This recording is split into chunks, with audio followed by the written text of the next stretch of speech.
예, 오늘 본문의 말씀을 가지고 복음의 비밀은 영광으로 보상을 받습니다 하는 제목으로 저와 여러분들이 이 말씀에 하나를 나눴으면 좋겠습니다. 그럼 우리도 그리스도 예수의 일로 너희 이방인을 위하여 갇힌 자 된 나 바울이 말하거니와 너희를 위하여 내게 주신 하나님의 그 은혜의 경륜을 너희가 들었을 터이라. 곧 계시로 내게 비밀을 알게 하신 것은 내가 먼저 간단히 기록함과 같으니 그것을 읽으면 내가 그리스도의 비밀을 깨달은 것을 너희가 알 수 있으리라. 이제 그의 거룩한 사도들과 선지자들에게 성령으로 나타내신 것 같이 다른 세대에서는 사람의 아들들에게 알리지 아니하셨으니. 세상에는 비밀을 가진 사람들이 참 많이 있습니다. 남들이 알지 못하는 사건, 또 남들이 알아서는 안 되는 사건을 마음속에 간직하고 있는 사람들이 많습니다. 우리가 잘 세상에 보이는 것이 다 아니라 비밀스러운 것들이 이제 있죠. 그래서 대개 그 비밀은 비밀스럽게 전파됩니다. 이건 비밀인데 나한테만 말해주는 거니까 다른 사람에게는 절대로 말하지 마. 이런 식으로 이제 비밀을 말을 하는 겁니다. 이런 것처럼 이제 사도 바울도 우리에게 천국의 비밀을 알려주겠다라고 이제 말씀을 하고 있습니다. 이 비밀은 감추어져 있었다. 지금까지는 드러나 있지 않았는데 이제 드러나서 이 바울이 이 비밀 때문에 하나님의 부르심을 받고 일꾼이 된 사람이다. 이렇게 이제 바울은 말씀을 하고 있습니다.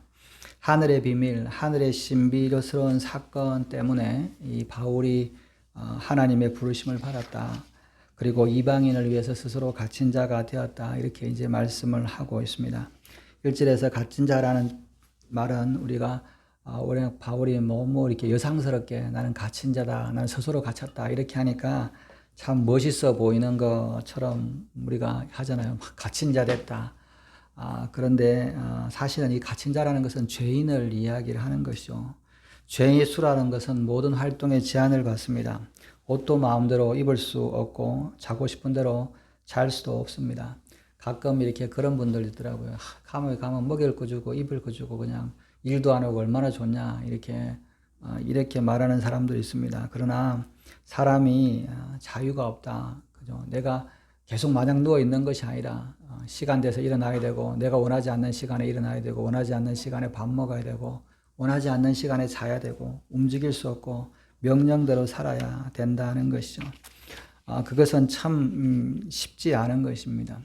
여러분 뭐 군대에 가도 이렇게 군대에서 저게 이제 옛날에 보니까 군대에서 뭐 지금은 좀 그런지 모르지만 한 해에 통계가 2,000명씩 자살을 했다 그런 통계가 있더라고요. 제가 이제 군대에 있을 때 군 통계를 보니까 왜 이렇게 많이 했냐 그러니까 이게 너무 자유롭게 있다가 견디지 못하는 거예요. 그냥 들어가 있어가지고. 그리고 막 이렇게 갇혀있고. 또 이렇게 군대 가 있으면 뭐, 제가 보니까 군대는 뭐, 지나고 나니까 그렇게 뭐 할만한데 그렇게 아닌다 싶은데, 그게 젊은 아이들이 이제 이 훈련을 받으라고 있고, 또 뭐 이렇게 데이트 하다가 또 뭐 집안에 안 좋은 일이 있으면 나가고 싶은데, 바람이라도 쐬고 싶은데 나갈 수 없는 그런 거잖아요. 그런 것 때문에 참, 이렇게 답답하고 군대도 힘들다, 뭐 끌려갔다 이렇게 이야기를 하는데 군대보다도 훨씬 더 제한이 많은 것이 감옥인 것이죠. 그래서 이 한마디로 자유가 박탈되어 있고 모든 것이 제한되어 있는 것이 사실은 죄수입니다. 그런데 사도 바울은 자신을 스스로 죄수라고 이야기를 하는 것이죠. 그런데 여기서 다른 죄수와 다르게 사도 바울은 하나님의 비밀 때문에 갇혀 있다 이런 표현을 씁니다. 그가 억지로 할 수 없이 죄를 지어서 죄수가 된 것이 아니라 스스로 자신을 갇힌 자다. 스스로 죄인이 되었다. 기꺼이 이것을 감당했다라고 말씀을 하고 있는 겁니다. 여러분 어떤 간첩이 이렇게 스파이 짓을 하기 위해서 이제 간첩질을 하기 위해서 이제 이렇게 목적을 위해서 이렇게 감옥에 들어간다는 것을 한번 생각해 보시기 바랍니다. 감옥에 있을 때 그 간첩은 억울함으로 눈물을 흘리지 않습니다. 내가 오히려 이것들을 통해서 기뻐하고 또 먹을 것이나 이런 것을 제한이 받지만 이 비밀을 지키고 간직하고 또 이 비밀을 알아내기 위해서 기꺼이 그 감옥 생활을 하는 것이다 하는 것이죠. 이것이 우리 그리스도인들의 모습이다 하는 거죠. 얼마 전에 김혜경 전도사가 그런 이야기를 하더라고요. 우리가 하나님 나라의 그 사자다, 뭐 대사다 이렇게 다른 말로 얘기하면 간첩이다 이렇게 그죠. 쉽게 해서 우리는 하나님 나라에서 보내진 대사죠. 뭐 그러니까 사실은 대사라는 말 자체가 간첩이라는 뜻입니다. 우리가 뭐 대사 그러니까 외교관 이런 거 하잖아요, 그죠? 여러분 영사는 공식적으로 간첩이잖아요. 우리가 이렇게 보통 이제 대사하면 외교부에서 파견된 사람을 보통 이제 대사라 그러고요. 영사는 보통 이제 정보국에서 파견된 사람을 이제 영사라 그럽니다. 우리나라도 마찬가지고 다 전 모든 나라 그래요. 뭐 미국 대사 그러면 미국 국무부 외교부에서 파견된 사람, 미국 영사 그러면 뭐냐면 CIA에서 파견된 사람 이렇게 되어 있는 거예요.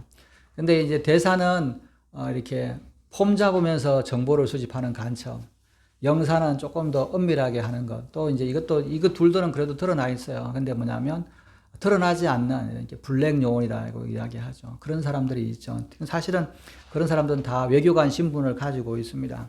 그러니까 비밀을 가지고 있는 거잖아요. 이렇게 이런 것들을 이제 다른 나라로 와서 이렇게 와 있는 거다. 근데 이것을 뭐냐면 기꺼이 이렇게 한다. 그죠? 그걸 내가 감옥에 가는 거 기꺼이 이렇게 감당을 한다는 것이죠. 그래서 여러분 뭐 이렇게 외국에 가가지고 무슨 일을 잘못해갖고 감옥에 가면 대사관에 이제 이렇게 누구 잡혔습니다. 그러면 보통 이제 영사가 나옵니다. 그 영사가 나오는 이유는 뭐냐면 대사도 간첩이고 영사도 간첩이잖아요. 근데 영사는 이제 국정원 관련된 정보기관이니까 왜 이런 거에 대해서 빨리 파악을 하죠. 그래서 이제 이렇게 와서 이렇게 영사 업무를 한다 이렇게 하잖아요. 영사 업무가 다른 말로 간첩질 한다. 공식적으로 너도 간첩 나도 간첩 이렇게 이야기하는 거죠. 그런 것을 와서 이제 이런 나라의 일들을 처리하죠. 이게 사실은 그리스도인들도 마찬가지입니다. 우리는 하나님 나라의 이 대사 십자가에서 뭐냐면 이 나라에 파송되어 있는 사람인 거예요. 그래서 우리가 이 나라에 있을 때는 이 땅에 있을 때는 자유가 제한되어 있습니다. 그러나 하나님의 목적이나 비밀을 위해서 우리가 기꺼이 이 나라에서 제한을 받는 것이죠. 그리고 행복이라고 말하는 모든 조건을 스스로 거부합니다.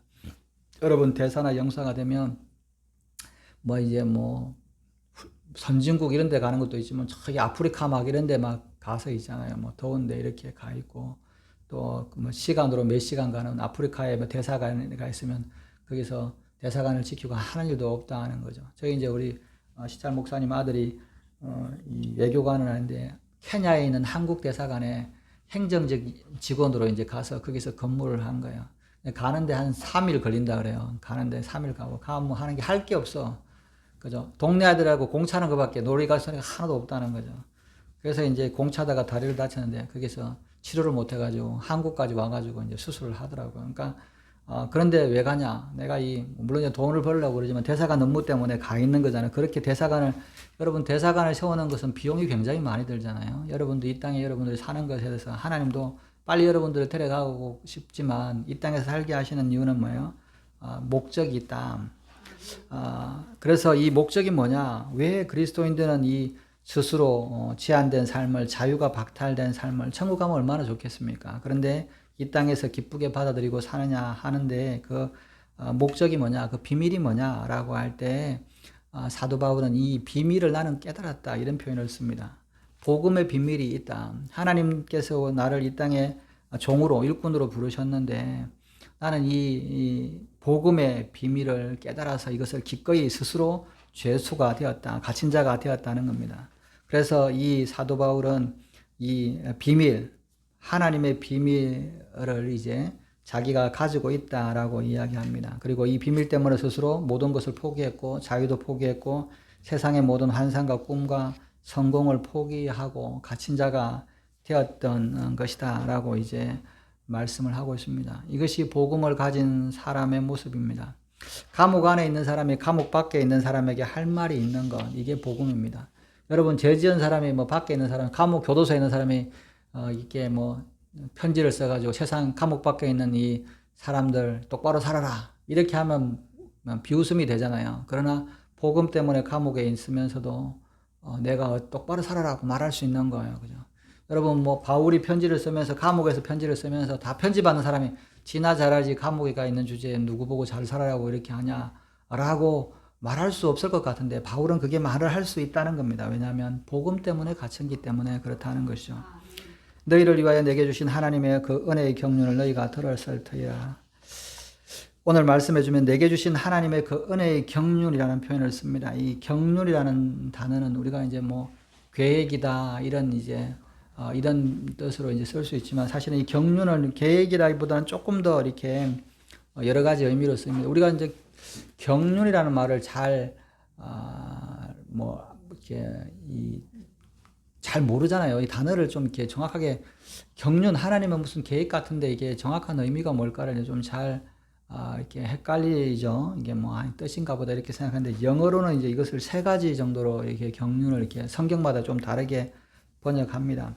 하나님의 은혜의 경륜이라는 말은 시해, 베풀어 준다 이런 뜻의 dispensation이라는 단어를 첫 번째 씁니다. 이게 NIV가 킹 제임스 버전 같은데 하나님의 은혜의 경륜이라는 말은 하나님께서 우리에게 베풀어 주신 거다 이런 뜻이 있어요. 그리고 또 다른 성경에서는 뭐냐면 관리다, 어드미니스트레이션이라고 그래가지고 관리하는 거다. 하나님께서 우리를 관리하시는 거다 이런 뜻이고요. 또는 경영, 또 뭐 이것도 이제 스튜어드십이라고 여러분 스튜디오스라는 표현을 쓰잖아요. 그러니까 이렇게 비행기를 우리는 이제 스튜디오스 뭐 이렇게 하면 비행기에서 그냥 밥 차려주는 서비스직인가 보다 이렇게 생각하지만 원래 뜻은 스튜어드라는 뜻은 뭐냐면 관리하다, 경영하다 하는 거죠. 그러니까 비행기 안에 모든 것을 관리하는 직종의 여자는 스튜디오스, 남자는 스튜어드라고 그러잖아요. 이런 의미가 있는 거죠. 그래서 경륜이란 말은 하나님 우리를 위해서 베풀어 주신 것, 또는 하나님 우리를 관리하시는 것, 하나님 우리를 경영하시는 이런 모든 것이 포함되어 있는 것이죠. 그래서 하나님이 주신 은혜의 사건을 내가 이제 맡았는데 그것을 직분으로 알고 내가 내 사명으로 생각하는데 내가 이 하나님이 주신 이 경륜에 따라서 이것을 너희들에게 나눠주고 또 너희들을 관리하기도 하고 너희들에게 이렇게 경영하기도 한다 이런 의미가 있는 거잖아요. 그래서 우리가 이제 그런 표현을 씁니다. 하나님이 우리에게 주신 우리 가정, 우리 자녀에 대한 경륜 이렇게 하면 내가 하나님으로부터 은혜를 받은 것에 대해서 복음을 복음을 때문에 이 자녀들을 이렇게 키우고 베풀어야 되는 그런 것도 있고 또 자녀들을 잘 관리하는 것도 있고 그리고 이 자녀들을 이렇게 어떻게 잘 가도록 경영하는 것도 포함되잖아요. 이런 의미가 포함되어 있는 것이 이제 경륜이라는 겁니다. 바울은 이런 것들을 복음 때문에 이거 일을 하고 있다는 겁니다. 그래서 오늘날도 우리가 바울의 후예라고 하는 예수 믿는 그리스도인들, 교회에 있는 성도들은 이것을 가지고 있는 거예요. 이 땅에 사는 동안에 내가 그냥 내 마음대로 사는 것이 아니라 내가 베풀어 주는 것, 하나님의 뜻을 베풀고 또 하나님의 이런 말씀을 관리하고 하나님의 말씀을 경영해가는 것. 그래서 예수님을 위해서 스스로를 포기하고 예수님을 위해서 재산을 포기하기도 하고 재능을 포기하기도 하고 어떤 사람은 생애를 포기하는 일을 하는 것이죠. 주님을 위해서라면 모든 것을 포기할 수 있는 것, 그리고 기꺼이 감옥으로도 갈 수 있는 이런 사람들이 이 사도 바울을 이어받는 이런 후예들이다라고 말씀을 할 수 있습니다. 그래서 내가 내 자신의 시간의 일부, 내 재물의 11조 정도를 바치는 것이 아니라 자기가 가진 모든 것을 하나님 앞에 바치는 일을 감당하는 스스로 갇힌 자의 모습, 이것이 예수 믿는 그리스도의 모습이다 하는 거죠. 이 말은 선교사처럼 생애를 모든 것을 바치는 사람들만 이런 의미를 하는 것이 아니라 때로는 내 직업을 통해서 때로는 내 가정을 통해서 복음의 역사가 놀라운 일어나게 하는 것이다. 어떤 분은 그러더니 목사님 저는 평생 집에서 뭐 애들 키우고 밥하고 남편 뒷바라지하고 그냥 가정생활밖에 안 했는데 제가 무슨 하나님의 뜻을 있을까요? 그렇게 이야기하는데 그렇지 않습니다. 내가 나에게 주어진 이 가정을 잘 경영하는 것, 잘 믿음으로 이렇게 세워가는 것, 이것도 하나님의 경륜 안에 있는 거다. 이것은 왜 그렇게 합니까? 그죠? 내가 기분 나빠가지고 뭐 남편이랑 헤어지고 뭐 자식들 팽개치고 그런 것이 아니라 하나님의 복음에 따라서 하나님의 비밀을 가지고 있어서 기꺼이 내가 섬기는 거다. 이렇게 하는 것이죠. 제가 이제 우리 아이들이 이제 많으니까 빨래를 뭐 어떨 때는 한 3-4번씩 해요. 지금도 오늘도 빨래를 한 3번 정도 했는데 수건을 얼마나 빠는지 계속 빨아요. 뭐 교복도 빨고 빠는데 이제 빨기 제일 귀찮은 게 양말이잖아요. 양말 애들이 막 이렇게 뒤집어 놓고 젖은 양말도 있고 막 섞여 있는데 이 양말을 제대로 펴서 이렇게 해놓는 놈들이 없어요. 다 뒤집어 까가지고 이제 하는데 어느 날 이제 빨래를 하는데 양말이 이렇게 굉장히 많아요. 우리 애들이 많으니까 6명이 한 이틀 벗어나면 한 30개 막 된단 말이에요. 근데 이제 양말을 이렇게 까다가 갑자기 화가 확 났어요. 이 새끼들이 이것들이 양말을 이렇게 뒤집어 놓고 했을까, 그죠? 어떤 사람들이 그러잖아요. 남편이 양말 이렇게 뒤집어 놓는다는 것 때문에 부부싸움 해갖고 이혼한다, 뭐 이런 사람들도 있더라고요. 근데 제가 이제 그걸 보면서, 이거 이혼할 만하겠다. 양말 이렇게 막 해는데. 그래서 내가 화가 확 나가지고 이 새끼들이 양말 막 해가지고 혼을 내려 그러다가, 이제 하나님의 말씀이 생각이 났습니다. 마가복음 10장 45절, 인자가 온 것은 섬김을 받으려 함이 아니라 도리로 섬김을 하는 거다. 예수님도 섬기러 왔는데 내가 뭐 이 새끼들이 이 땅에 사는 동안 내 시키지만 천국 가면 뭐 너나 남남이고 뭐 인사나 제대로 하면 다행이고 뭐 그죠, 그런 생각이 드니까, 그래 내가 너를 섬긴다 생각을 하니까 마음이 좀 위로가 되더라고요. 자식이라 그랬으면 못했을 텐데, 그래 내가 주의 이름으로 섬긴다라고 생각을 하니까, 예수님도 섬겼는데 뭐 이렇게 생각하니까 양말 하는 게 이제 어렵지 않더라고요. 그런 것처럼 우리가 이 하나님의 비밀을 깨닫고 나니까 뭐 그러잖아요. 사람들이 왜 교회에서 그렇게 시간 낭비, 돈 낭비 그렇게 하냐. 그런데 우리가 하나님의 은혜, 복음의 비밀을 이렇게 깨닫고 나니까 내가 기꺼이 하나님 앞에 예배드리고 또 11조도 하고 헌금도 하는 거, 이것이 당연하다. 또 그리고 스스로 하는 거다. 이렇게 말하는 것이죠. 우리가 구원받은 것이 하나님의 긍휼과 사랑 덕분이었다라고 우리 이제 이전 시간에 에베소서에 말한 것처럼, 하나님의 무조건적인 그 은혜와 사랑 때문에 우리가 하나님의 긍휼을 잊고 하나님의 자녀가 되고 이렇게 교회에서 신앙생활하는 것을 가만히 보니까, 이게 세상 사람들이 왜 이걸 못 깨달을까? 정말 비밀인 것 같아요. 여러분은 다 아는 비밀이잖아요. 예수님이 나를 위해서 죽으시고 부활하셨다. 이게 참, 이 때문에 구원받는다라고 하는 것들을 너무너무 쉽게, 너무너무 이렇게 알아듣기 쉬운데, 세상 사람들은 이 비밀을 전혀 알려고 하지도 않고 알 수도 없는 거죠. 도저히 이해할 수가 없는 거예요. 근데 그렇게 보면 우리가 이 비밀을 깨달은 것이 은혜고, 특혜더라. 예수님이 믿어지고 천국이 믿어지는 거, 이게 얼마나 큰 축복인지 모릅니다. 제가 이제 전도하다 보면 이제 보살님들한테도 많이 기도를 많이 해주는데, 안수 기도를 기도하는데, 이제 한 분 기도했더니 옆에 있던 분이, 저기 절해야 되는데 왜 받아요? 목사님 아셔. 내가 보살인 줄 아는데도 기도해 주시는가? 그러면서 그렇게 기도 받으시더라고요. 그죠? 그러면서 뭐냐면, 제가 이제 기도하면서, 이분들이, 뭐, 축복 기도 하죠. 뭐, 건강하시고, 뭐 한절기 아프지 마시고, 뭐, 소화 잘 되게 하시고, 뭐, 다 기도합니다. 그죠? 그리고 또 기도 제목도 이제 이야기하면 드러났다고, 어깨 아프신 분, 다리 불편하신 분, 뭐, 소화 안 되시는 분, 뭐, 변비 있으신 분, 막, 그걸 이제 기도 제목 하면, 목사님 어떻게 기억하고 기도 제목도 다 하시냐고. 자기 이름도 아시는 것 어떻게 하시냐고. 제가 이 기름 적어놓고 얼마나 이렇게 오는지 몰라요. 기도할 때마다, 부를 때마다 귀찮아 죽겠어요. 계속 하다 보니까 이제 사람 보면 이름 알고 쭉쭉 나오잖아요. 그렇게 기도하니까 너무너무 고맙다고 그럽니다. 근데 처음에 이제 그렇게 싹 밑자락을 깔고 나서 마지막에 예수 믿는 믿음을 더 주시라고. 그죠? 이게 참 안 깨달아지는 거잖아요. 이게 경륜인 거죠. 하나님의 은혜인 거죠. 이게 특별하게 은혜를 받은 사람이 이게 믿어지는 겁니다. 그래서 하나님의 은총을 받았다는 뜻이 이런 겁니다. 우리가 그냥 자연스럽게 예수가 믿어지는 거, 천국이 믿어지는 거, 이것이죠. 그래서 내가 이렇게 믿은 거를 지나고 나니까, 젊을 때나 좀 잘 모를 때는 내가 믿은 것처럼 느껴지는데, 내가 예수 믿고 구원받는 것은 내가 한 것이 아니라 정말 대가 없이, 값 없이 일반적으로 어느 날 갑자기 믿어지는 그런 거다, 은혜였다라고 하는 것을 깨달아지는 겁니다.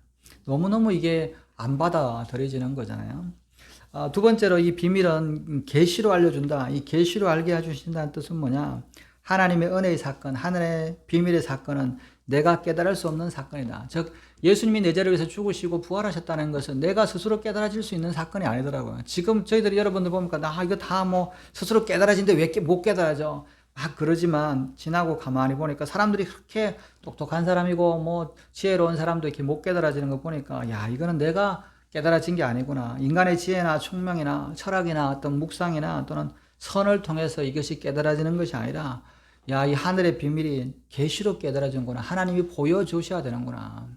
이 계시다는 말은 보여주시다는 뜻이잖아요. 그래서 우리가 신학적으로 이걸 특별 계시다 이렇게 이야기를 합니다. 일반 계시는 우리가 해가 뜨고 해가 지고 달이 뜨고 이렇게 하는 거예요. 제가 이제 오늘 보니까 뭐 다들 동지라고 팥죽을 막 쓰더라고요. 그래서 동지인데, 올해 동지는 언제요? 아무렇지 않게, 목사님, 동지는 항상 12월 22일이에요. 뭐 다른 거는 다 이게 절기는 다 음력으로 하잖아요. 근데 왜 동지는 그렇게 양력으로 하나요? 그랬더니, 이거 다 그것도 모르세요. 이렇게 그냥 그날이 제일 양력으로 12월 22일이 제일, 이렇게, 해가 짧은 날이에요. 그러더라고요. 그래서 저 몰랐어요. 그죠? 그런 걸 잘 하시는 거예요. 뭐 날이 어떻고 뭐 절기도 잘 알고 막 그래요. 그죠? 이게 이제 일반 계시잖아요. 근데 그런 것들 어떻게 정확하게 하늘에 떠 있는 거는 뭐예요? 하나님이 하신 건데, 근데 그분들이 하나님을 잘 믿지는 못하잖아요. 근데 우리는 뭐냐면 그 모든 것을 하신 하나님이 믿어지는 거잖아요. 이게 특별한 계시로 보여주었다, 숨겨져 있는 것이 나타냈다는 겁니다. 그래서 요한계시록에 보면 우리의 과거와 현재와 미래의 모든 범위에 대해서 숨겨져 있다. 요한계시록은 그렇게 표현해요. 이전에 있는 것과 지금 있는 것과 장차될 일에 대해서, 그러니까 과거와 현재와 미래의 모든 것들을 하나님께서 보여주셨다. 이 비밀을 바울에게 직접 보여주셨는데 깨닫게 하려고, 가르치게 하려고 보여주셨다는 겁니다. 그래서 이것은 뭐냐면 기도하고 성령님의 도우심으로 또 성경을 읽는 사람에게는 바울이 깨달았던 이 깨달음이 우리도 똑같이 깨닫는 거죠. 바울이 예수님을 깨달았던 것처럼 우리도 예수님을 믿잖아요. 깨달아진 거잖아요. 바울이 깨닫는 것을 우리가 깨닫고 있는 거예요. 이게 뭐 기적인 거잖아요. 그래서 우리가 이 성경을 볼 때마다 새롭게 성경을 보게 되는 겁니다. 성경을 멀리 할 수 없는 것이죠. 성경을 통해서 하나님을 알기 때문에, 하나님이 자신을 계시했기 때문에 그렇습니다. 가끔 이렇게 이야기하는 겁니다. 나는 뭐 직접 계시를 받았다 이렇게 이야기합니다. 저는 그것이 뭐 틀린 건 아닌데 우리가 분별을 할 수 있어야 되죠. 성경과 다른 계시는 있을 수가 없다는 거죠. 제가 이제 옛날 이 영상을 보다니까 1977년쯤에 이 문선명이 미국 가가지고 이 토크쇼에 나와가지고 이렇게 토크쇼 하는 것을 봤어요. 미국의 유명한 이 토크쇼 그분이 돌아가셨는데요. 이렇게 막 이야기하니까 문선명이 있고 옆에 이제 그 문선명 이게 통역하는 사람이 딱 있는데 이게 이 MC가 이제 당신은 정말 이렇게 예수라고 생각하냐? 그때 고개를 끄덕끄덕거리고 옆에서 막 이제 뭐 직접 예수라고 그러냐고 통역하는 이제 막 이렇게 뭐 메시아고 뭐 이런 식으로 이야기를 하더라고요. 그러면서 내가 이렇게 성경에 있는 이분이 문선명은 대답 안 하고 가만히 있어요. 이분이 메시아가 성경에 있는 그런 분이다. 예수는 실패했고 이렇게 새로 오셨다. 이런 식으로 이제 막 통역을 하더라고요. 그래서 제가 보면서 뭐 어떤 신령한 것이 있을지 모르지만 이것은 성경과 입에되는 거다. 여러분 이게 내가 어떤 환상을 보거나 계시를 본다 그래도 성경의 가르침과 어긋난다 그러면 하나님의 계시가 아니다 하는 것이죠. 그래서 우리가 하나님의 계시는 이 말씀 안에서 가장 좋은 계시는, 먼저 드러난 계시는 말씀이죠. 그리고 또 우리가 꿈이나 또는 환상을 통해서도 계시를 주는 거예요. 그런데 이것을 뭐냐면 항상 성경과 맞춰보는 거죠. 여러분 누군가가 앞뒤 말이 안 맞으면 뭐요? 거짓말이잖아요. 한 사람은 희다 그러고 한 사람은 검다 그러면 둘 중에 하나는 거짓말인 거잖아요. 그러니까 일관되어야 된다는 거죠. 만약에 하나님이시면, 하나님으로부터 왔다면 성경 말씀과 계시가 일관되어야 한다는 것이죠. 세 번째는 뭐냐면 이 비밀은, 이 복음의 비밀은 다른 세대에서는 사람의 아들들에게 알려지지 않았다. 이 예수 그리스도의 복음은 이게 다른 시대에는 잘 안 알려졌다는 것이죠. 그래서 이스라엘 사람들이, 유대인들이 대부분 뭐냐면 메시아가 나사렛에서 왔다, 베들레헴에서 태어났다, 이것을 받아들이지 못하는 거죠. 목수의 아들인 예수님을 받아들이지 못하게 된 것이죠. 그 이유는 왜 그러냐? 이전 세대의 사람들은 안 알려지지 않았다는 겁니다. 그래서 거룩한 사도들과 선지자들에게 성령으로 나타낸 이런 것, 지금 이 복음이 다른 세대에들은 알려지지 않았다는 겁니다. 허렴풋이 봤다는 거예요. 여러분 구약에도 하늘의 비밀이 있습니다. 그러나 분명히 나타나지 않았어요. 모세에게도 그러잖아요. 모세오경에도 모세 같은 선지자가 나타날 거다. 그 선지자가 누군데? 그냥 누군지 몰랐어요. 그죠? 막연한 거야. 성경에 뭐냐면 예수님에 대한 것들이 굉장히 많이 예언되어 있잖아요. 구약에. 뭐 어디서 태어나고 어떻게 돌아가실 거, 죽으실 거, 어떻게 부활하실 거 다 있는데 그것을 뭐요? 감춰져 있어서 잘 못 깨달아 어렴풋이 보였어요. 그러나 때가 참에 하나님이 그 아들을 보내사 예수 그리스도께서 이 땅에 태어나심으로써 하늘의 비밀이 우리에게 적나라하게 드러났다. 예수님이 딱 태어나셔가지고 십자가에 죽으시고 부활하신 걸 통해서 성경의 고든 말씀이 이게 이분을 말씀하시는구나 이렇게 깨닫게 되는 것이죠. 이것이 언제 분명해졌냐? 오순절 성령이 임하셔서 베드로와 제자들에게 하늘의 비밀과 그 완전한 것들이 그려짐으로 성령을 통해서 이해되었다는 거죠. 그래서 베드로가 예수님 때문에 십자가 달 때는 제일 먼저 도망갔던 베드로도, 부인했던 이 베드로도 이 성령이 오순절 강림 사건 이후에는 뭐냐면 성경을 쭉 깨면서 이분이 바로 예수님이다. 너희가 이 예수를 십자가에 못 박아서 죽었다. 이렇게 담대하게 하잖아요. 왜? 깨달아 드러나게 된 것이죠. 그래서 뭐냐면 선지자, 제사장들과 이런 관리들이, 서기관들이 뭐냐면 놀랍잖아요. 아니 저렇게 배운 거 없는 너부인 주제에 왜 이렇게 저렇게 성경에 대해서 박식해? 어떻게 이렇게 깨달아져? 어떻게 된 거야? 하나님께서 알게 하셨다. 이 세대의 성령을 통해서 알게 하셨다는 거죠. 알게 하시니까 깨달아지는 거죠. 네 번째로 하늘의 비밀이 어떻게 나타나냐? 중요한 것은 거룩한 사도들과 선지자들에게 먼저 보이셨는데 성령으로 나타났다. 성령이 아니고서는 하나님의 뜻을 깨달을 수가 없다는 거죠. 아멘. 여러분, 하늘에 계시는 인간의 지혜로 깨달아지는 것이 아니라 위로부터 오는 신령한 지혜로만 되는 겁니다. 여러분, 예수님이 하나님의 아들이시고 내 죄를 위해서 죽으시고 부활하셨다라고 하는 것들이 깨달아지는 것은 내가 하는 게 아니라 성령으로 말미암아 알게 되는 것이다 하는 것이죠. 그래서 사도 바울은 하나님을 아는 것에 자라게 해달라고 기도할 때 모든 신령한 지혜와 총명의 하나님의 뜻을 아는 것으로 채우게 해달라. 하나님을 알게 해달라. 이렇게 기도했던 이유가 뭐냐? 성령이 임해야 이것이 깨달아지는 거예요. 성령께서 임해져야 깨달아지는 겁니다. 여러분들이 그래서 예수님을 믿어지고 예수님이 내 죄를 위해서 죽으시고 부활하신 것이 깨달아지는 것은 성령이 하셨다는 거죠. 내가 무슨 똑똑하거나 지혜가 있은 게 아니라 나도 모를 때때 모르지만 성령께서 나를 알게 하셨다. 성령으로만 깨달아지는 것이다 라고 말씀을 하고 있습니다. 그래서 하나님은 우리에게 성령으로 비밀을 계시해 주시고 성령으로 우리의 둔한 머리를 깨우쳐 주신 것입니다. 여러분, 예수 믿는 사람을 보면 뭐냐면 장차 일어날 일과 하늘의 심판과 하나님의 구원 계획들을 막 이렇게 줄줄줄줄 알고 있잖아요. 깨달아지잖아요. 왜? 정말 아무것도 배운 것도 없는데 깨달아지는 것은 뭐예요? 성령으로 깨달아지는 것이라는 겁니다. 여러분, 교회에 다니는 사람은 많은데 성령을 체험한 사람은 많지 않습니다. 성령 체험을 이야기하면 막 갑자기 쓰러지고 거품물고 입신하거나 이런 것만 성령 체험이라고 생각을 합니다. 우리가 예수가 믿어지고 하나님의 그 신비한 것들이 깨달아지는 거, 이것은 정말 놀라운 성령의 역사라는 거죠.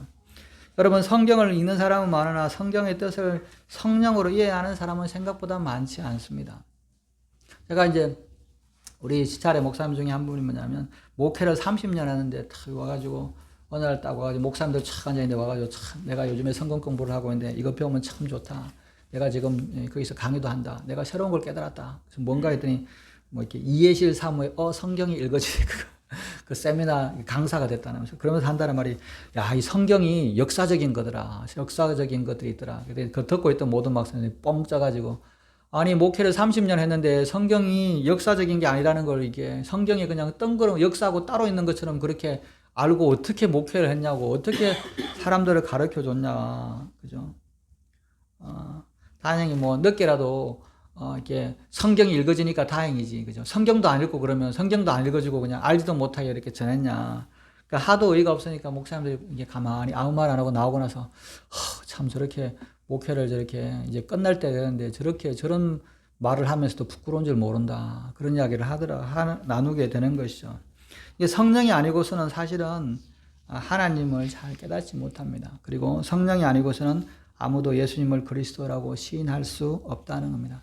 뭐 이렇게 많이 안 깨달아져도 성령 때문에 예수님을 그리스도라고 시인만 한 것만 해도 그냥 괜찮다, 이 정도로 넘겨 볼 수 있지만, 목회자로서 정말 하나님의 성령을 깨닫지 않고 성령의 도우심이 없이 목회를 하고 성경을 가르치고 전도를 하고 또 이렇게 살아왔다는 사람들이 참 많다는 거, 그거를 좀 깨달을 때 참 이게 안타깝다. 그런데 목사님들만 그러냐? 성도들도 마찬가지죠. 성령을 깨달음을 성령으로 말미암지 않고 내가 열심으로 내 힘으로 열심히 하는 거죠. 하늘에부터 위로부터 오는 능력이 임해야 그 능력을 깨달았고 이렇게 해야 되는데, 하늘로부터 오는 능력이 아니라 인간의 노력으로 막 이렇게 목회를 하고 또 뭐 이런 신앙생활을 하고 그런 것들은 참 어리석은 거다 하는 거죠. 그래서 어떤 사람들이 이 에베소서를 이야기할 때 대부분 이제 성경 신학자들은 에베소서를 교회론이라 이렇게 이야기를 합니다. 그래서 이제 교회론에 대한 정수다 이렇게 이야기하는데 사실은 이것은 성령론이다라고 말하는 분도 계십니다. 그만큼 성령을 통해서 인치시고 성령을 통해서 깨닫고 성령으로 충만해 주시는 것으로 말미암아 하늘의 비밀을 깨닫고 우리가 하나님 안에서 완성되어 가고 지어져 가는 존재다라고 이야기를 하고 있기 때문에 그래서 뭐냐면 참 여기에는 성령에 대한 성령론이다 이렇게 이제 말을 하기도 하는 것이죠. 그래서 성경은 우리에게 오직 성령의 충만을 받고 성령의 인치심을 받아 성령으로 치워져 가라. 성령으로 이 비밀을 깨달으라고 말씀합니다. 이것이 사실 에베소서의 핵심인데 그러면 이 비밀, 하늘의 비밀은 뭐냐? 한마디로 복음이죠. 복음이 그러면 뭐냐? 뭐 간단하죠. 예수 그리스도시다. 그죠? 복음의 능력은 예수님을 경험하는 거, 예수님을 체험하는 겁니다. 그래서 뭐냐면 예수님을 체험하고 나면 그분의 사랑을 겪고 나면 내 생명을 던지는 것이 아깝지 않은 그런 것이라는 거죠. 바울은 그런 용기가 있었습니다. 예수님을 깨달았고 복음을 깨닫고 이 하늘의 비밀을 이렇게 성령으로 깨닫고 나니까 그죠? 내 몸을 기꺼이 바칠 수 있는 거죠. 이것은 감춰준 것이 아니라 이전 시대에는 감춰졌지만 이제는 성령으로 통해서 공개된 거다. 여러분 예수님에 대해서 모르는 사람이 있습니까? 예수님은 공개된 비밀이에요. 그런데 못 받아들이잖아요. 여러분 크리스마스 트리가 있고 막 크리스마스하고 다 알잖아요. 그럼에도 불구하고 예수님에 대해서 잘 모르잖아요. 이렇게 많이 전해지고 이렇게 많이 방송도 하고 이렇게 많이 찬송도 있고 그런데도 사람들이 잘 모르는 거죠. 이것은 사람의 힘이 아니라 하나님으로부터 아니면 이것을 깨닫기가 어렵다는 것이죠. 6절에 이는 이방인들이 복음으로 말미암아 그리스도 예수 안에서 함께 상속자가 되고 함께 지체가 되고 함께 약속에 참여한 자가 됨이라. 이 복음을 위하여 그의 능력이 역사하시는 대로 내게 주신 하나님의 은혜의 선물에 따라 내가 일꾼이 되었노라. 모든 성도 중에 지극히 작은 자보다 더 작은 나에게 이 은혜를 주신 것은 청량할 수 없는 그리스도의 풍성함을 이방인에게 전하게 하시고 이 복음, 이 예수 그리스도가 이방인에게 전해졌다. 이게 놀라운 일이다 하는 겁니다. 이 복음의 비밀이 하늘의 비밀이 이방인에게 전해졌다. 이렇게 이야기하는 겁니다. 하나님께서 택한 백성뿐만 아니라 정말 개처럼 취급받던 이방인들에게 그야말로 하나님을 모른 채 언약 밖에 있고 소망이 없던 이 이방인들에게 복음이 전해졌다라고 하는 이 선언, 이것이 복음이라는 거죠.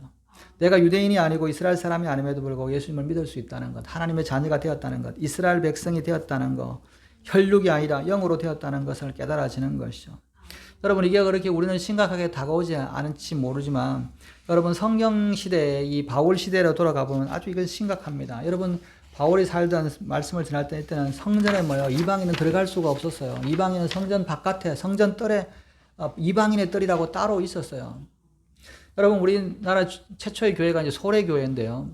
이 소래교회가 이제 황해도의 소래, 송내라고 하는 그 지역에 이제 있는데 그죠? 이 소래교회 이제 복원한 게 이제 총신대 저기 가면 있는데 거기 보면 이 소래교회는 뭐냐면 이 기역자로 되어 있어요. 이쪽 편과 이쪽 편이 있는데 이렇게 간막 이렇게 기역자로 되어 있어가지고 여기는 남자, 여기는 여자, 남자, 여자 이렇게 건너갈 수가 없어요. 선교사나 목사가 딱 서면 이렇게 보면 남자, 이렇게 보면 여자가 있어요. 같이 마주 못 봐. 같이 못 와. 같은 자리 한 자리에 있을 수 없어요. 한 자리에 있을 수 없어요. 그러니까 그만큼 뭐냐면 구별되어 있는 거죠. 따로 있는 거. 저도 보면서 이게 남자, 여자도 같이 못 앉았구나. 그죠? 종들도 머슴들도 교회에 머슴들도 들어온 것이 기적인 거. 머슴들은 원래는 여러분 머슴은 암체에 함부로 못 들어오잖아요. 그런데 뭐냐면 예배당 안에는 머슴도 들어올 수 있는 거예요. 앞자리에 앉을 수 있는 거예요. 이게 기적인 거예요. 여러분 이방인은 제사에 참석할 수 없는 거예요. 하나님 앞에 와서 하나님의 성전에 들어올 수 없어요. 그냥 멀리서만 보는 거예요. 멀리 성전 안에서 연기가 올라가는 것만 보는 거예요. 그런데 이게 이방인에게 하나님의 경륜, 하나님의 구원의 말씀이 전해졌다는 겁니다. 그래서 우리가 이런 면에서 보면 사도행전에서 가장 큰 사건은 뭐냐? 오순절 성령 강림이다. 이렇게 말하는 분들이 있어요. 사도행전에 돌아가자. 사실은 그게 아니라 사도행전에서 가장 핵심적인 사건은 베드로가 고넬료를 만난 겁니다. 여러분 이방 민족 종교에 불과했던 유대교가 세계 종교로 탈북하게 된 사건인 거죠. 여러분 제가 말씀드리잖아요. 기독교는 유대교라고. 그죠? 여러분 우리가 믿는 것은요. 유대교를 믿는 겁니다. 우리가 자꾸 유대교하고 기독교를 다르다고 생각하는데 아니에요. 우리가 믿는 유대교입니다. 근데 그 유대교는 뭐야? 예수님을 통해서 복음이 이방인에게 전해지는 유대교예요. 복음이 예수님을 모르니까 복음이 이방인에게 안 전해진다고 믿고 있는 유대교가 진짜 유대교가 아닌 거죠. 자기들은 전통을 지킨다고 그러지만. 그죠? 이게 뭐예요? 하나님의 복음이 하나님의 모세에게 주었던 선지자들에게 주었던 말씀이 이방인에게 전해지는 것이죠. 그래서 베드로가 하나님께서 깨끗해 하신 것을 내가 어떻게 속되게 할 수 있겠냐 이렇게 하면서 이 교회를 설득하잖아요. 왜? 하나님이 그렇게 말씀하시니까. 베드로를 안 만나라 그랬어요. 왜? 가증한 거 내가 안 먹는다. 나는 같이 있기도 싫다. 그런데 하나님이 뭐라고 하십니까? 야, 하나님이 깨끗하게 한 건 네가 어떻게 속되다고 말해? 깨끗하고 안 깨끗하고 하나님이 정하는데 네가 왜 그렇게 해? 그렇게 하니까 알겠습니다. 그리고 고넬료를 만났죠. 이방인을 용납한 겁니다. 그래서 하나님의 뜻은 세계의 선교가 있는 거예요. 세계의 모든 민족에게 복음을 전하는 거죠. 그래서 우리도 선교사를 보내게 되는 것이죠. 한국교회가 정말 가난하고 없어도 선교를 하는 거죠. 여러분, 한국교회 초대에 최초로 한국인 목사 7명 중에서 뭐예요? 4명이 선교를 갔어요. 만주로 가고 제주도로. 그 당시엔 제주도도 그냥 외국을 쓰니까 제주도, 그죠? 여러분, 제주도에 가면 그 최초의 목사님 된 거기 교회가 있어요. 기념교회가. 그죠? 목사를 처음으로 배출하고 나서 7명 중에 절반 이상을 선교사로 만주로 보내고 간도로 보내고 막 그랬어요. 왜? 복음을 세계에 전하는 이유가 있기 때문에. 아무것도 못 살아도 가난해도 복음을 전하는 사명이 있기 때문에 그렇습니다. 그래서 우리가 복음을 받으면 시야가 세계적으로 갑니다. 여러분, 세계 민족을 위해서 막 기도하잖아요. 전 세계 이렇게 나라를 위해서 그러잖아요. 복음을 받으면 이렇게 편협해질 수가 없습니다. 여러분, 복음을 받으면 일본 사람들을 미워할 수가 없어요. 일본에도 복음을 전해야 되고 북한 사람도 복음을 전하는 거죠. 여러분, 우리가 민족을 사랑하지만 복음을 받은 사람은 온 우주를 바라보고 하나님의 시야를 갖게 됩니다. 그래서 마음이 커져요. 그래서 네 민족, 내 민족, 네 나라, 내 나라 이런 게 아니라 다 같이 하나님께서 만드신 피조물로서 하나님의 구원이 필요한 존재라고 하는 것들을 깨달아지는 것이죠. 그래서 중요한 것은 뭐냐면 복음이 전해졌느냐 안 전해졌느냐 하는 것이죠. 예수님을 알지 못하는 사람에게 우리가 눈물로 기도하는 것도 마찬가지입니다. 제가 이렇게 전도하기 전에 와서 기도하고 앉아있으면 전도 수첩을 가만히 보면서 내가 이 사람들을 위해서 왜 기도하고 있나 그런 생각이 들면서도 이 사람들이 뭐 변비를 무슨 기도 제목 이런 거 막 기도합니다. 그죠? 그래서 왜 그러냐? 이게 복음이 온 세상에 전해야 되기 때문에 그렇습니다. 너희는 온 천하 다니며 만민에게 복음을 전파라. 너희는 가서 모든 민족을 제자로 삼아 아버지와 아들과 성령의 이름으로 세례를 베풀고 내가 너희에게 분부한 모든 것을 가르쳐 지키게 하라. 이런 말씀이 왜 우리가 심각하게 이것을 마음에 두냐 하면 이게 우리의 사명이기 때문에 그렇다는 거죠. 이 비밀의 내용은 이 복음이 예수 그리스도가 세상으로 전해졌다, 이방인에게 전해졌다라고 하는 이 비밀의 내용이 뭐냐라고 할 때 3가지로 요약을 할 수 있습니다. 첫 번째는 뭐냐면 이 복음은 그리스도 예수 안에 있는 거다. 예수 안에 하나님의 뜻이 들어와 있고 예수 안에 하나님의 구원의 계획이 들어와 있어요. 예수님 바깥에 구원은 있을 수가 없어요. 그래서 뭐냐면 복음이 구원이 예수 안에 있다라고 하는 거. 두 번째는 뭐냐면 이방인과 함께 상속자였다. 이 예수는 유대인만이 아니라 이방인들도 하나님의 자녀가 되는 그런 특권을 주었다는 겁니다. 여러분, 유산은 뭐냐 나누면 뭐예요? 어떻게 됩니까? 줄어들잖아요. 세상의 유산은 뭐예요? 형제들이 여럿이 나누면 줄어들잖아요. 그러나 하나님의 유산은 뭐예요? 나누었으면 점점점 커지는 겁니다. 이것이 하나님의 법칙인 거예요. 그래서 구원이 예수 안에 있는데 이 예수 안에 있는 복음이 이방인들과 함께 같이 가게 되는 거다라고 하는 것이 이 비밀의 특징이 나는 겁니다. 그래서 이 하나님의 자녀가 되면 하늘에 속한 모든 신령한 복을 받게 볼 뿐 아니라 천국을 소유하게 되는데, 그리고 중요한 것은 뭐야? 함께 지체가 된다는 거예요. 여러분, 이방인과 유대인들이 하나가 된다는 거죠. 그리고 뭐냐면 이것이 또 교회 안에서 지어져 간다는 겁니다. 그래서 교회는 그리스도의 몸이고 우리는 그의 지체가 된다는 겁니다. 포도나무와 가지처럼 한 몸과 한 지체로 연합이 된다는 거죠. 우리가 예수를 믿는다는 것은 예수 안에서 이방인이든 유대인이든 하나가 지체로서 하나를 이루어가는 겁니다. 하나로서 둘이 될 수 있는 게 아니죠. 서로 색깔이 다르고 성격이 달라도 하나라는 거죠. 주님을 사랑하는 마음에서 한 몸이라는 겁니다. 여기서 그래서 한 사람이라도 필요 없는 사람이거나 소외되는 사람이 있을 수는 없다는 거죠. 한 사람 한 사람이 참 중요합니다. 몸도 중요하고 몸에 이것들이 하나가 되는 거죠. 여러분, 지체 중에 교회 안에 성도들 중에 돈 많은 성도도 있고 가난한 사람도 있고 건강한 사람도 있고 아픈 사람도 있고 이게 다양한 게 있는데 누구는 중요하고 누구는 중요하지 않은 것이 아니라 다 같이 한 몸을 이루는 거예요. 그죠? 여러분, 몸에서 중요한 기능은 어디에 있습니까? 심장은 어디 있습니까? 심장은 우리 몸 안에 있죠. 위장도 몸 안에 있죠. 그죠? 여러분 중요한 거는 다 몸 안에 있습니다. 물론 이제 팔, 다리도 중요하지만 왜? 너무 중요하기 때문에 몸 안에 있어요. 그걸 몸밖에 꺼내면 안 돼요. 토끼처럼 간을 따로 따놓고 돌아다니면 안 되는 거죠. 안에 있는 거예요. 그래서 뭐냐면 우리가 겉으로 드러난 것보다 속에 있는 사람이 중요한 겁니다. 이 속에 예수 그리스도가 있으면 이 사람이 무엇이든지 간에 어떻게 드러나든 간에 유능하든 안 하든 간에 정말 귀중한 존재라고 하는 겁니다. 그리고 뭐냐면 그리스도 안에서 함께 되어 가는데 함께 참여하는 약속의 참여자다는 거죠. 약속이 뭐예요? 이 메시아의 약속인 겁니다. 예수 믿으면 이방인이든지 유대인이든지 예수 믿는 자는 천국을 얻을 것이고 하나님의 자녀가 될 거다. 갈라디아서는 너희가 그리스도의 것이면 곧 아브라함의 자손이요 약속대로 유업을 얻을 자니라. 네가 예수 안에 있으면 너 아브라함의 자손이야. 너 이스라엘 사람이야. 그죠? 제가 그랬잖아요. 기독교는 유대교라고. 유대교는 뭐예요? 아브라함의 하나님, 이삭의 하나님, 야곱의 하나님을 믿는 거예요. 근데 이방인도 왜 유대가 되냐? 예수의 것이면, 네가 예수의 것이면 아브라함의 자손이라고 성경을 말씀하고 있잖아요. 나는 우리 아버지 아들인데 아니요. 예수가 있으면 나는 아브라함의 자손이고 이스라엘 사람이고 약속을 주어받아서 하나님의 자녀다는 거죠. 대체한 게 아니라 우리가 접붙임을 받는다는 거죠. 이 약속을 수행하는 사람이 바울입니다. 그래서 또 바울을 위해서 이것을 집행하고 있는 것이 교회의 목표인 것이죠. 그래서 교회의 존재하는 이유는 뭐예요? 이 비밀을 위해서 존재하고 이 사역을 위해서 존재하는 겁니다. 교회는 그리스도의 일꾼입니다. 바울이 이렇게 표현을 하는 것처럼 바울이 그리스도의 종된 일꾼인 것처럼 우리도 그리스도의 종된 일꾼으로서 모든 믿는 사람들, 그러니까 이방인이든지 유대인이든지 전부 다 하나님 안에서 하나가 되어서 그리스도 안에서 하나가 되고 함께 이루어져서 아브라함의 자녀가 되는 것. 하나님의 자녀가 되는 것이 그것들을 해가는 것이 우리의 사명이라고 하는 것이죠.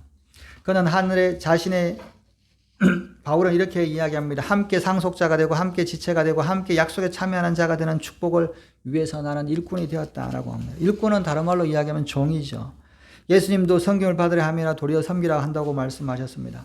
예수님도 이 땅에 와서 십자가에 죽으시고 또 부활하신 이유는 우리로 하나님의 자녀로 하나님 안에 하나 되게 하기 위해서 그 일을 가셨다는 겁니다. 마찬가지로 바울도 그 길을 가고 있고 그리스도인 우리도 그 길을 간다는 것이죠. 여러분 이 종은 다른 말로 옛날식 우리나라 표현 머슴이죠. 머슴은 뭐예요? 세경이 있다고 머슴은 뭐예요? 밥만 주면 일하잖아요. 밥을 안 줘도 일을 열심히 해야 되잖아요. 품삯이 있으나 열심히 일하고 어떤 대우를 받든지 열심히 일하는 것이 머슴이라 그러잖아요. 우리 머슴은 뭐냐면 세경도 제대로 받고 그러겠지만 사실은 옛날에 머슴들은 그런 게 없는 거죠. 그냥 집에서 일을 하는 거잖아요. 제가 어렸을 때 동네에 머슴이 있었어요. 옛날 머슴했던 사람들이 그죠. 근데 저희 이제 아버지가 가면서 이렇게 와서 우리 집에 와서 일 좀 하게 이렇게 이야기를 하는데 돈을 안 줘요. 수고비 같은 거 안 줘요. 그죠? 근데 뭐냐면 그 사람은 머슴이었으니까 와서 당연히 뭐냐면 그 주인집이었던 집에 가서 일을 해주는 거야. 나중에 뭐냐면 이렇게 쌀이나 이렇게 조금씩 주고 그렇게 하는 거죠. 그냥. 그러니까 뭐냐면 이게 이게 뭐냐 할 때 그냥 머슴 제도가 없어졌는데도 그냥 제가 어렸을 때 70년대까지만 해도 동네 머슴이었던 사람은 뭐냐면 동네에서 불러다가 막 시키는 거예요. 그죠? 그죠? 이게 뭐예요? 그런데 그 사람들은 그냥 당연하게 이렇게 하는 거죠. 하나님의 종이 된 사람은 내가 뭘 주장하거나 능력을 하는 것이 아니라 당연히 주님께서 부르시는 대로 그 일을 마땅히 하는 것이라는 거죠. 그래서 뭐냐면 그것을 하는 것에 대해서 이상한 게 아니다. 바울이 그것을 대해서 당연히 내가 하겠습니다. 라고 스스로 찾아갔다는 겁니다. 근데 이 바울은 이렇게 고백한 것이 스스로 낮추게 그런 게 아니라 하나님을 만나고 보니까 나는 그냥 종되는 게 당연하다. 내가 하나님 앞에서 무슨 주인하고 잘났다고 공부했다고 자랑할 게 없겠다. 이렇게 생각이 되는 거잖아요. 바울을 보면 정말 나는 스스로 종되었다. 이렇게 이야기하면 참 바울이 겸손하다고 생각하지만 여러분 하나님을 딱 만나는 순간 하나님 앞에 내가 뭐가 자랑할 게 어디 있겠어요. 하나님을 만나는 사람은 딱 그 장면에 나는 무익한 종입니다. 나는 종입니다. 라고 이야기하는 거죠. 하나님을 경험한 사람은요. 스스로가 겸손한 것이 아니라 그냥 그런 고백이 나오는 거죠. 저는 종입니다. 하나님이 쓰시던데 쓰십시오. 그죠? 성경에 그러잖아요. 하나님 말씀만 하옵소서. 그죠? 제가 여기 있습니다. 이렇게 고백을 하잖아요. 그 이유가 뭐예요? 하나님을 경험한 사람은 그렇게 하나님 제가 돈이 없고 건강이 안 좋고 뭐가 안 좋고 뭐가 해서 이렇게 해서 이건 안 되고 저거는 되고 막 이런 게 하는 게 아니라 하나님을 딱 만난 사람은 주님 제가 여기 있습니다. 말씀만 하시옵소서. 이게 종된 자세예요. 우리는 대부분 그러잖아요. 하나님 이거는 이렇게 해주시고 저건 저렇게 해주시고 저건 저렇게 해주셔야 제가 되고 막 이렇게 계산을 하잖아요. 그건 종의 자세가 아닙니다. 종의 자세는요. 주님 제가 여기 있습니다. 말씀만 하십시오. 말씀만 하십시오. 그것은 무엇이든지 간에 어떤 것이든지 간에 제가 하겠습니다. 설령 제 목숨을 바치라도 그것은 하겠습니다. 말씀만 하십시오. 이게 정말 고백이죠. 그래서 백부장이 그러잖아요. 주님 말씀만 하십시오. 나는 종들에게 있으니까 내가 시키면 다 내 말대로 다 합니다. 주님 말씀만 하시면 모든 천지 만물이 털릴 텐데 내 종이 아픈 병도 그냥 나을 줄 믿습니다. 이 고백인 거잖아요. 9절의 영혼부터 만물을 창조하신 하나님에 속해져 있던 비밀의 경륜이 어떠한 것을 드러내게 하십니다. 이는 이제 교회로 말미암아 하늘에 있는 통치자들과 권세자들에게 하나님의 각종 지혜를 알게 하심이니 곧 영혼부터 우리 주 그리스도 예수 안에서 예정하신 뜻대로 하신 것이라. 우리가 그 안에서 그의 믿음으로 말미암아 담대함과 확신을 가지고 하나님 앞에 나아감을 얻느니라. 그러므로 너희에게 구하노니 너희를 위한 나의 연로 환난에 대하여 낙심하지 말라. 이는 너희의 영광이니라. 여기에 중요한 결론을 바울은 매깁니다. 놀라운 하나님의 일꾼을 비밀을 깨닫는 맡은 일꾼으로서 내가 이 종된 게 당연하고 이 감옥에 있는 것도 너무너무 당연하다. 그죠? 그러면서 뭐냐면 이것이 이제 나에서 끝나는 게 아니라 이제 교회로 말미암아 이어져 갈 거다. 내가 종으로 일했는데 이제 나는 감옥에 있으니까 이 남겨져 있는 에베소 교회잖아요. 교회가 이제 그 사역을 감당할 거다. 바울은 먼저 갔습니다. 우리 선배들도 먼저 갔습니다. 이제 남겨진 이 시대에 있는 이 교회, 우리 교회가 이 일을 감당해 가는 거죠. 여기서 있는 교회는 뭐 건물을 이야기하지는 않아요. 왜냐하면 그 당시에는 건물이 있는 교회가 아니라 예수 믿는 그리스도인들이라는 거죠. 하나님이 지혜를 주셔서 모든 통치자와 권세의 머리이신 예수 그리스도를 곧 하나님의 비밀, 복음을 세상에 보여주는 사명이 누구한테 있냐? 우리에게 있는 거예요. 모든 세상 통치와 모든 하늘에 대한 머리 되시는 예수님이 하늘에 계시고 우리를 지켜보고 계시고 그분을 믿는 자에게는 하나님 나라로 들어간다라고 하는 이 비밀을 우리가 교회가 맡은 거잖아요. 세상 사람들이 어떻게 예수님을 알겠습니까? 우리가 이것을 전해주는 거죠. 이 사명을 교회가 감당하는 거죠. 교회라고 하는 이 거룩한 조직을 통해서 하나님이 이것을 이루어 가실 것이라는 겁니다. 지금 바울이 그 일을 했고 지금 바울은 이제 감옥에 있잖아요. 남겨져 있는 교회, 에베소 교회가 너희들 교회가 일을 해라 라고 말씀을 하고 있습니다. 이 역사에 우리가 참여할 것을 주님으로부터 우리가 부름을 받고 있는 거예요. 그래서 뭐냐면 이 참여할 때 어떤 것으로 해야 되냐?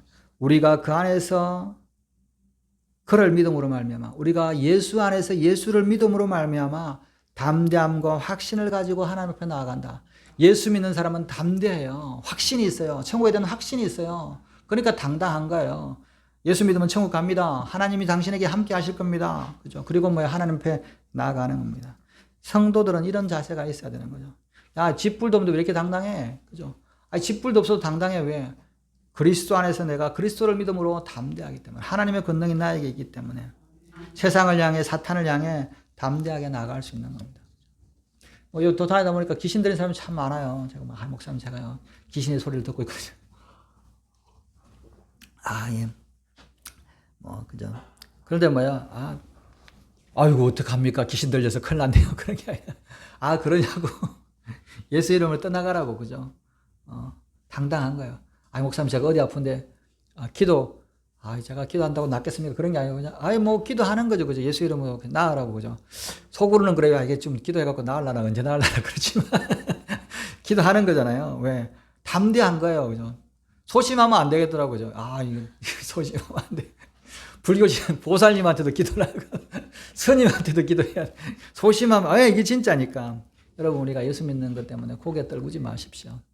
내가 좀 이렇게 힘들고 좀 없고 없더라도 고개 숙이지 마시고 담대하시 말면 담대함이란 말은 용기와 자유와 대담함입니다. 확신이라는 거죠. 왜? 복음 예수님을 믿는 것이 확신이 있기 때문에 누가 뭐래도 간에 그죠? 그리스도의 지체가 된 우리는 하늘의 복음을 가진 자로서 하늘에 속한 기업을 나눌 사람이다. 상속자다. 하늘의 비빈을 받은 자로서 비교할 수 없는 그리스도의 부유함, 또 그리스도와 하나 되는 그런 연합됨이 우리에게 있기 때문에 두려워할 필요 없고 낙심할 필요도 없고 담담하게 나아가는 겁니다. 여러분 이게 교만한 게 아니에요. 예수 믿는 사람은 교만한 게 아니에요. 이렇게 당당해 이렇게 쥐뿔도 없는 게 왜 그렇게 당당해? 이건 뭐 교만해서 뭐 이렇게 그런 게 아니에요. 여러분, 교만한 거하고 담대한 거하고 착각하는 사람들이 많아요. 이거 교만한데 자기는 담대함인 줄 알아. 그죠? 그런데 담대함한 거하고 교만한 다른 겁니다. 네, 예수 때문에 담대한 거예요. 여러분, 모세나 이사야나 저는 못합니다 그러잖아요. 그런데 예수 때문에 담대해지는 거죠. 그러므로 너희에게 구하노니 너희를 위한 나의 여러 환난에 대하여 낙심하지 말라. 이는 너희의 영광이냐. 여러분, 바울이요, 감옥에 있는 것 때문에 교회들이 낙심했잖아요. 그죠? 근데 낙심하지 말아라. 왜? 너희 감옥에 있는 게 잘 된 거야. 내가 하나님 만날 텐데, 예수님 만날 때 감옥에 있는 것 때문에 당대한 거야. 내가 감옥에 있는 것 때문에 상급이 있는 거야. 내가 감옥에 있는 것 때문에 영광이 있어. 여러분, 내가 이게 나를 가르쳤던 목사님이 감옥에 있어. 어떻게 창피해. 그게 아니라 나를 가르쳤던 목사님이 감옥에 복음 때문에 있어. 그분의 영광이, 나는 그분의 제자였던 게 너무너무 영광이야. 이렇게 할 수 있잖아요. 그죠? 여러분, 우리는 장차 현재의 고난은 장차 우리에게 나타날 영광과 종기 비교할 수 없다라고 말씀하신 그 말씀처럼 낙담하지 말고 낙심하지 말고 담대하시기 바랍니다. 고난을 두려워하지도 마시고, 또 우리가 받는 고난, 여러분, 이 땅에서 예수 믿는데 돈도 없고 몸도 아프고 참 부끄러움 당하고 그냥 무시당하는 거, 이거 이상하게 생각하지 마십시오. 내가 예수 믿으면 그거는요, 영광인 거예요. 제가 가끔 이런 게 이야기해요. 예수 믿는 사람 다 돈도 많고 건강하고 그냥 오래 살고 그냥 당당하면 전도하기 좋을 텐데 왜 예수 믿는 사람이 이렇게 고난이 많고 뭐가 부족하고 맨날 이렇게 그럴까라고 생각할 때, 여러분, 이게 여러분 몸이 불편하고 돈이 없고 아무것도 없는 것이 영광이에요. 천국 갔을 때만, 야, 너는 내가 너 10달란트 줬는데 너 왜 이렇게 하나도 못 남겼어? 그런 게 아니라, 야, 너 1달란트 줬는데 너 이거 가지고 이렇게 많이 애쓰고 수고했냐? 너 정말 없는데 얼마나 어려운 가운데서, 고난 가운데서 이렇게 했냐? 라고 하는 것이 영광이 될 거잖아요. 여러분, 우리가 그래서 이것들을 뭐냐면 두려워하지 마십시오. 그래서 내가 고난이든지 시간이든지 재물이든지 하나님 앞에 드리는 거 손해볼 것이 없다. 제가 그렇게 하잖아요. 믿져야 본전이다. 그런 말 하잖아요. 예수 믿으면 믿져야 본전이 아니라 믿져야 예수님 때문에 이 땅에 사는 동안 믿져야 30배, 60배, 100배의 영광으로 보상을 주시는 겁니다. 오늘 예수 그리스도를 붙잡고 이 영광의 복음을 누리시는 저와 여러분들 되시기를 주님의 이름으로 축원합니다. 기도하시겠습니다. 하나님 아버지, 이 복음의 비밀 예수 그리스도가 우리에게 주어져서 기꺼이 주님 때문에 고난을 당하고 종이 되고 스스로 이 비밀을 가슴에 두고 세상 가운데 살아가는 것이 아버지 우리에게 영광의 보상을 주시기 위한 하나님의 뜻인 줄 믿습니다.